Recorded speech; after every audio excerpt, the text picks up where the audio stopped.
Good morning, traders. It's Peter Thompson, Senior Mentor of 1 Billion Signal, sponsored by Merit Forex.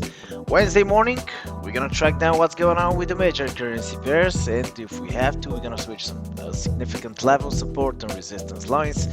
So today, Wednesday, we have a couple of important events for the US dollar core durable goods orders on a monthly basis, 1:30 GMT PM.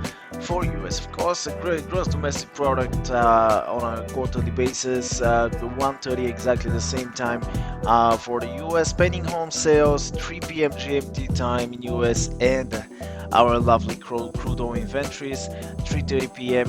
GMT. So we're gonna take a look at the crude oil. The situation there is very interesting and I would say very expected. But let's take a look in about a couple of minutes.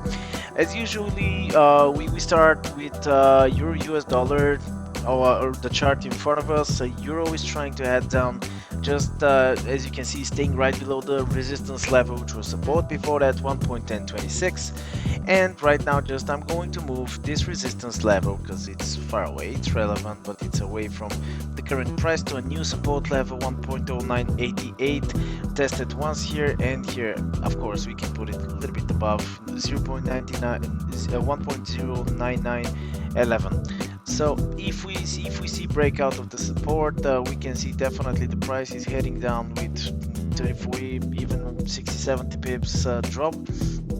Not significant, not immediate one, of course. It's gonna be step by step. But until then, we want to see how the price is gonna react between these two boundaries. Euro US dollar right now is going down. We could have seen we could have seen correction to 1.1072, which didn't happen, obviously, and just the euros decided to continue the downtrend. GBPUSD, as you can see, is going down in order to test the support 1.2788. We had to talk about it. Just it started creating a range which is quite clear, and I'm not gonna be surprised if to the end of the week we see the test of the support level 1.2788 and breakout. Why not breakout to the downside and continuation of this correction that started a couple of days ago. Australian US, it's heading down step by step, and I'm gonna move this resistance 0.69 round number into a new support level around this level, 0.6768. It was tested here, tried to break out even here. We can say false breakout for 2 days and slight recovery to the upside, continuation to the downside, and breakout to see the Australian on a lower price. Our next support is the round number 0.67, but it's gonna take some time to reach that level.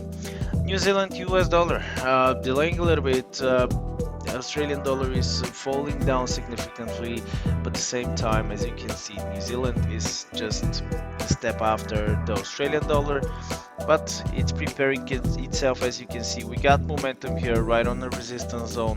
The levels are exactly the same. I'm gonna keep the same level. 0.64369 is our resistance level, and is our support 0.63489. So 0.64369, 0.63489. These two are actually our boundaries for the New Zealand US. USDCAD, what is going on? Strong drop. We are expecting this because of the strength of the Canadian dollar, because of the strength of the crude oil. So let's take a look quickly what's going on with the crude oil. Our long-term forecast, it's not even necessary to repeat it anymore. $60 to $63 is our long-term forecast for the crude oil.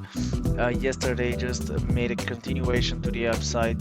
After this slight recovery, tested the support 57.42 and continuation. If we can see breakout of 58.82, I think the crude oil is going to give us direction from now on for today until the end of the week of the crude oil. But I think we can see definitely breakout of the resistance and continuation to the upside. Following this logic, we definitely can see continuation to the downside of the USD Canadian, which simply is going up because of the strength of the US dollar. So I'm totally bearish on USD CAD. I'm gonna keep the same levels, 1.3278. We stay exactly on the support level, 1.3339, our resistance level. So definitely wait a little bit longer, but for me, this is a bearish trade. USD Swiss, one of my favorite currency pairs. So as you can see, it's heading to 1.0 to test again for fourth time, I think. Yeah, fourth time to test the parity level of USD Swiss franc. I am still bearish totally, absolutely on USD Swiss franc. We can see a slight upward push just for the last time, and after that drop down to test all of our support levels. Anyway, this is a resistance zone between 1 and 0.9979. So around these levels, I'm just gonna watch very closely. Be careful, because it can create a false breakout like this one. It's not gonna be surprising to see the USD Swiss pushing up and after that strong drop to the downside. So it's a good shorting opportunity. USD Japanese, I'm still bearish despite the uptrend that we see here. As you can see on the top, the price it seems like it's losing its trend. So it started very strongly to going up, creating an uptrend, but once it reaches the resistance level 109.28 and 109, this resistance zone actually, as you can see, it seems like it's not strong enough to break out this resistance, which doesn't mean it's impossible, of course, but definitely we can see strong drop to the downside of the USD Swiss. Simply the American indices and the Japanese indexes are pushing this USD Japanese yen currency pair going up. So I'm looking for short opportunities on the USD Japanese. It's a matter of time, of course, to see what's going to happen. So thank you very much for watching, guys. Really hope you enjoyed the video. Thumbs up if you liked the video, comments below, shares and like us on the social medias, subscribe to our YouTube channel in order to keep yourself updated with the new videos. Of course, have a very profitable week and enjoy, of course, the trading. Bye bye.